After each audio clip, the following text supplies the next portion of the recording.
Union Home Minister Amit Shah today hit out at the political leaders of Jammu and Kashmir with a string of accusations, including getting foreign forces to intervene in the use of scrapping of Article 370, taking away the rights of women and Dalits and bringing back what he calls is terror and turmoil in the Union territory. In a series of tweets, he also targeted the Congress party, a signatory, remember, to the Gupkar Declaration, asking the party to clarify its position on the issue. He said, and I quote his tweet now, Congress and the Gupkar gang want to take J&K back to the era of terror and turmoil. They want to take away rights of Dalits, women and tribals that have been ensured by removing Article 370. This is why they are being rejected by the people everywhere.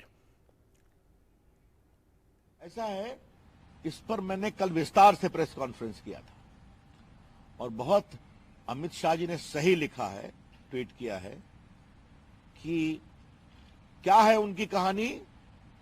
Mehbooba Mufti कहती हैं जब तक कश्मीर का झंडा नहीं आएगा तब तक भारत का तिरंगा नहीं लहराएंगे, और श्रीमान फारूक अब्दुल्ला कहते हैं कि हम 370 को वापस लाने के लिए चीन का भी सहयोग लेंगे। पाकिस्तान से तो दोनों बातचीत की बात कर ही रहे हैं। तो आज आतंकवाद पर बहुत हमारी सेनाएं भारी पड़ी है, सुरक्षा भारी पड़ी है। आज वहां के लोग आतंकवाद से उबे हैं, अब लोकल टेररिस्ट नहीं आते, तो ये सब सारी खुराफात उसी के लिए की जा रही है। So you heard what the BJP is saying at this point, but if you feel you're lost on what exactly Gupkar Declaration is, let me quickly tell you about that. It's an alliance of 7 mainstream political parties in Jammu and Kashmir, also known as the People's Alliance. The declaration asks for the restoration of Article 370. Now, parties involved in this are arch rivals but together for a cause, like the National Conference, the PDP, the CPI, CPM, the PC, the JKPM and also the Congress party. They're all now working together towards the restoration of the special status for Jammu and Kashmir after it was revoked in 2019. The pictures on your screen are from the day the declaration and the People's Alliance actually came together. It has Farooq Abdullah, 3 chief ministers actually on board, and Farooq Abdullah is their chairman.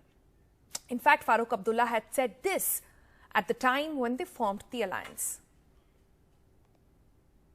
ये जो आप लोगों ने propaganda फैलाया कि हम देश के दुश्मन हैं, हम देश के दुश्मन नहीं हैं। हाँ, हम बीजेपी के दुश्मन जरूर हैं। वो यहाँ हिंदू को अलग, मुसलमान को अलग, सिख को अलग, ईसाई को अलग खड़ा करना चाहते हैं। हम महात्मा गांधी के हिंदुस्तान को मानते हैं जहाँ सब बराबर हैं। वो हिंदू हो, वो सिख हो, मुसलमान हो, ईसाई हो, कोई भी हो, वो कश्मीर का हो, आंध्रा का हो, तमिलनाडु का हो या कहीं का भी हो, हम उस चीज को मानते हैं।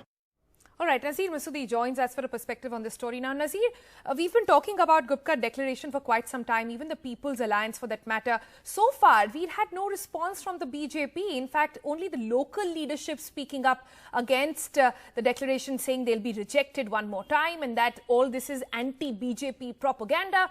What do you think prompted the Home Minister to suddenly come up with these series of attacks? Well, Sonal, it has come days after the nomination papers for the upcoming District Development Council elections were announced in Jammu and Kashmir. You know, what the leaders like Mahbooba Mufti and Umar Abdullah are now, they are tweeting, they are making very strong comments against Amit Shah's attack on this Gupkar Alliance or the People's Alliance for the Gupkar Declaration. Umar Abdullah is saying that I can understand the frustration behind this attack by the Honorable Home Minister.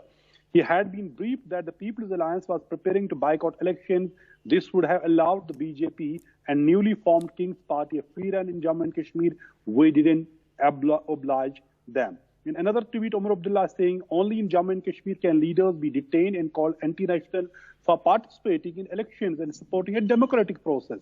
The truth is that all those who oppose the ideology of the BJP are labeled corrupt and anti-national. In another tweet, Umar Abdullah is saying, we are not a gang. Amit Shah ji, we are legitimate political alliance having fought and continuing to fight elections, much to your disappointment. So clearly the People's Alliance, which is PDP, National Conference, People's Conference, other groups, and CPIM and Congress as well, they are saying it is linked to their decision to participate elections, because earlier why BJP was silent, why Amit Shah was silent, because according to Umar Abdullah, they thought, they were briefed that this alliance will boycott, because they had earlier boycotted panchayat elections in 2018. They were saying there should be first assurance about the special status of Jammu and Kashmir.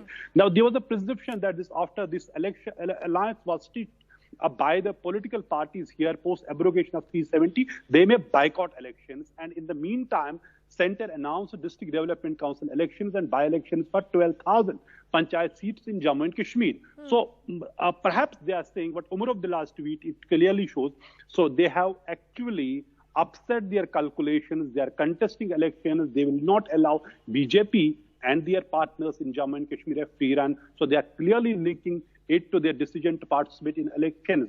So Umar also saying it's the only place in the country, Jammu and Kashmir, where the political parties fighting elections and participating in democratic process, they are being called corrupt and anti-national. So really a target war over this alliance. Amit Shah calling them as a gang, but they are saying we are not gang, we are a political force in Jammu and Kashmir. And all would be decided whether they are a gang and actually political force once the results of the 8-phase long this district development elections will be over in Jammu and Kashmir. Right. Nasir, how important are these elections and what's the strategy then? Will there be one candidate from the People's Alliance versus the BJP? So it'll be like just two parties in the forefront?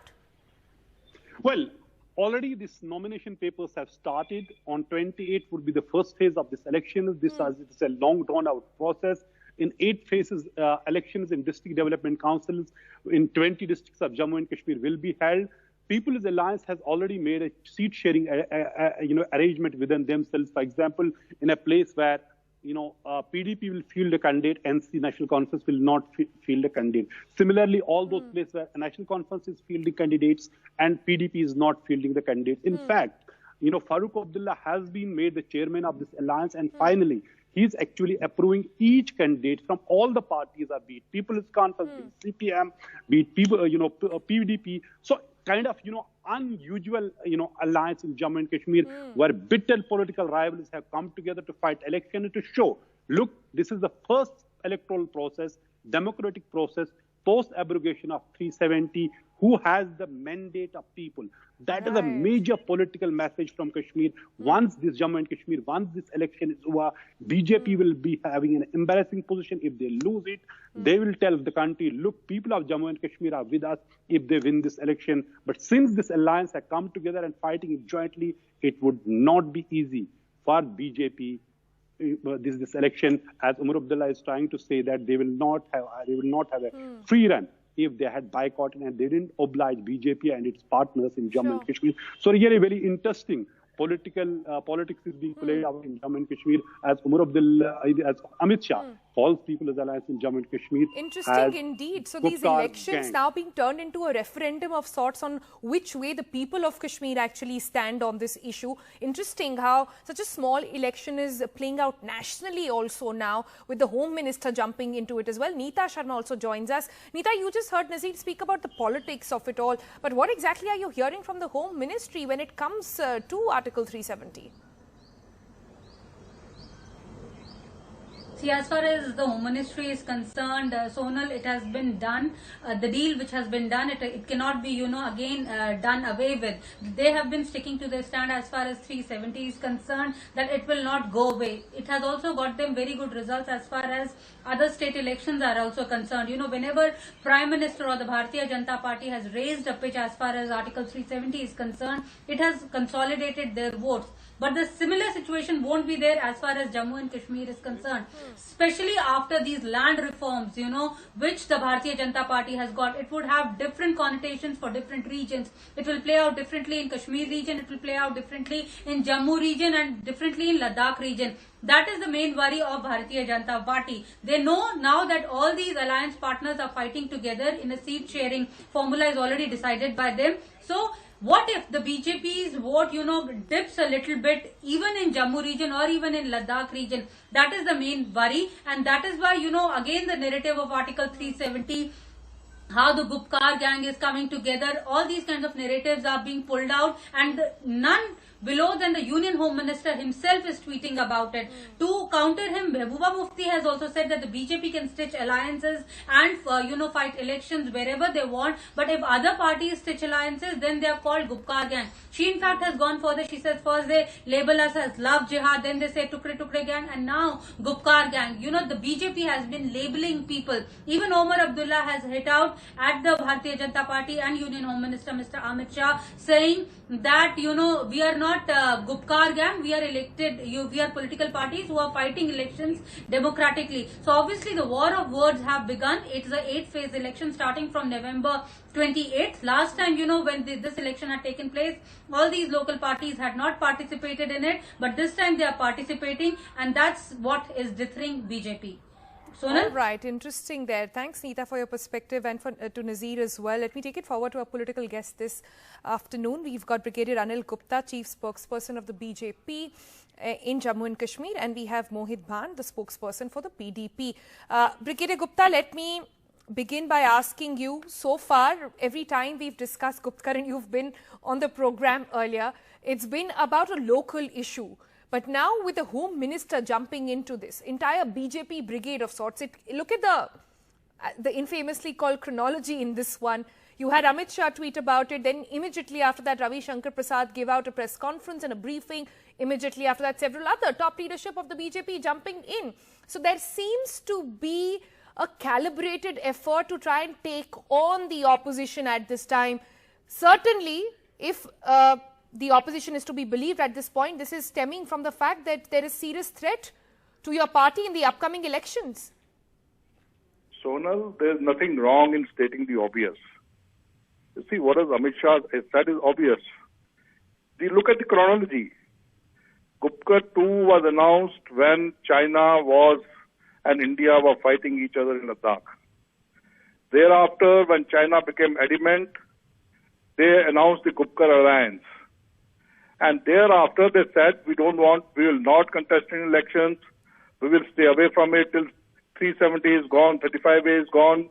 Then all of a sudden, they say we'll contest elections. It is obvious. Then there is elections in Gilgit-Baltistan. They don't even raise a finger. It is very obvious that they are working at the behest of foreign forces. Those foreign forces which were wanting unrest in Kashmir. Those foreign forces which want Kashmir to continue on the boil. Pakistan, which is finding itself being left out. They are not finding any supporters. So they are their supporters. So they want them to contest elections. Now they want to grab power. For what? On one hand, they say that our motive is much higher. Elections is a side issue. Then on the other hand, they are stitching alliance, and the Congress says it's an electoral alliance. Okay. What is electoral alliance? Brigadier Gupta, can I intervene over there? Can I just say this? They are a political party. So they are obviously going to fight elections. They want to divide the people of Jammu and Kashmir. Brigadier Gupta, hang on, sir, hang on. We've heard you out. I'm trying to say two things over here. One, how important are these District Development Council elections that for them, the Home Minister has to step in? They are very and important. you're talking about, and I'll let Mohit Bhan also come in on this. 1 second, sir. Brigadier Gupta, you'll have ample time, I promise you, on the program, but you have to listen to the question. Okay? Please, you have to listen to the question. And second, when you say that they've changed their mind about fighting elections, that's exactly the allegation against you, that you're so perturbed that you had nobody less than the Home Minister step in. And on your point about violence, it is important to note at this point that they are not protesting. They have not called for buns. All these things have been, known to be done in the past. They are saying we'll democratically fight elections. What's your counter to that? No. Presently, they cannot have violence.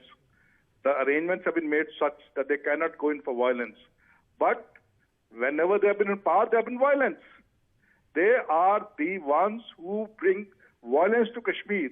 Their hands are soaked in blood. That's why we call them gang. They're saying, that's why you call them a gang.